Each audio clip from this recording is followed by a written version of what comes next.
தேவன் என்ன சொல்றார்? இஸ்ரவேல் என்னும் கன்னிகையே, மீண்டும் உன்னை நான் கட்டு வைக்கிறேன்.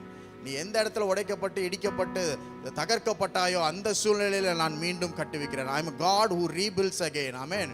நெகேமியா எப்படி அவர் அலங்கத்தை கட்டுறதுக்கு எல்லாரையும் அழைச்சு எல்லாம் வாங்க கட்டலான்னு சொல்லி 52 நாள்ல கட்டி முடிச்சான். ஆனால் ஆண்டவர் இங்க என்ன சொல்றாருன்னா, இஸ்ரவேல் என்னும் தேசமே, பெரிய கூட்டமே, நான் மீண்டும் உன்னை கட்டு வைப்பேன். அவர் என்ன சொல்றாருன்னா, ஏதோ ஒரு கட்டடம் கட்டுறதை பத்தி இங்க சொல்லல, இஸ்ரவேலை பத்தி சொல்லுகிறார், கன்னிகையை பத்தி சொல்ல, ஒரு மனுஷனை பத்தி, ஒரு மனுஷியை பத்தி, ஒரு தேசத்தை பத்தி சொல்லுகிறார். அவன் நீங்க இண்டிவிஜுவலா இருந்தாலும் சரி, குடும்பமா இருந்தாலும் சரி, ஒரு பெரிய கூட்டமா இருந்தாலும் சரி, சபையா இருந்தாலும் சரி, தேவன் உங்களை மீண்டுமாய் கட்டுவிக்கிறதுக்கு தான் அவர் தம்முடைய வார்த்தையை ஞாபகப்படுத்துகிறார். ஆமென். அவர் யாருடைய சூழ்நிலையும் எந்த நிலையும் பார்க்கிறது இல்ல, அவர் தன்னுடைய நிலைமையை மட்டுமே பார்க்கிறார், தன்னுடைய நிலையை மட்டுமே பார்க்கிறார். அதை பார்த்து சொல்லுகிறார், அந்த வாக்குத்தத்தத்தை உங்க வாழ்க்கையில இன்றைக்கு உறுதிப்படுத்துகிறார்.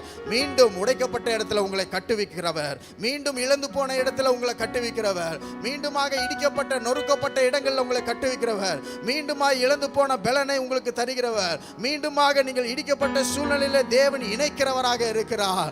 ஆமென். அவருடைய பரிசுத்த ஆவியினால, அவருடைய வாக்குத்தத்தத்தினால again he is rebuilding you. அவர் மீண்டுமாய் கட்டுகிற தேவனாக இருக்கிறார். அப்ப ரினோவேட் பண்ணும்போது, ரினியூ பண்ணும்போது, மீண்டுமாய் ரீபில்ட் பண்ணும்போது, அது முன்ன இருந்ததை காட்டிலும் இன்னும் அதிகமாக உறுதிப்படும், இன்னும் ஸ்ட்ரென்தன் ஆகும், இன்னும் பலப்படும், இன்னும் உயர எழும்பும், இன்னும் அதிகமான மகிமை அதற்குள்ள தங்கி இருக்கும். ஆண்டவர் சொல்கிறார், முந்தின ஆலயத்தின் மகிமை பார்க்கிலும் அது பிந்தின ஆலயத்தினுடைய மகிமை இன்னும் பெரிதாய் இருக்கிறது. முந்தின ரசத்தை காட்டிலும் பின்பாக சர்வ் பண்ணப்பட்ட அந்த திராட்சை ரசம் இன்னும் சுவை மிகுந்ததாக இருந்தது. அப்படிப்பட்ட தேவன் உங்களை கட்டுகிறவர், மீண்டும் மீண்டும் கட்டுகிறவர். அவர் தொடர்ந்து தொடர்ந்து இஸ்ரவேலை பின்தொடர்ந்து கட்டிக்கொண்டே இருக்கிறார். இன்னைக்கு 2024 ஆனாலும் இன்னைக்கு வரைக்கும் தேவன் இஸ்ரவேலை மீண்டுமாய் கட்டுகிறார். அது நாளைக்கானாலும் தேவனுடைய வருகையா இருந்தாலுமே அந்த நேரத்திலே ஆண்டவர் என்னதான் பண்றாருன்னா, பூர்வ காலத்தில் இஸ்ரவேலுக்கு சொன்ன அந்த வாக்குத்தத்தத்தை அவர் மறக்காமல் தவற விடாமல் அவர் மீண்டுமாய் 2ஆம் முறை வரும் பொழுதும் இஸ்ரவேலை மீண்டுமாய் கட்டுகிறார்.